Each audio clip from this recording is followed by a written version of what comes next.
নমস্কার, আমার নাম কাঁচের গ্লাস। আমি দেখতে সুন্দর, চকচকে, আর অনেকেই আমাকে খুব যত্ন করে ধরে। আমার জীবনের সবচেয়ে বড় শত্রু হলো মানুষের অসতর্কতা।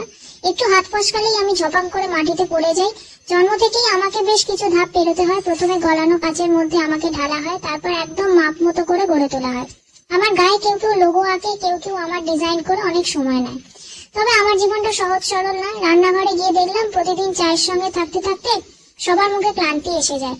বিশেষ অনুষ্ঠানেও আমাকে একটু অন্যভাবে ব্যবহার করা হয়। কেউ কেউ আমার মধ্যে রঙিন পানীয় ঢেলে দেয়।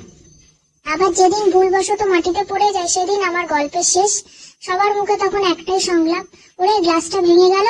সেই মুহূর্তে আমি খুব কষ্ট পাই। তবে জানো, আমার একটা বড় স্বপ্ন ছিল, একদিন আমি একটা সুন্দর শোকেসের মধ্যে সাজিয়ে রাখবো।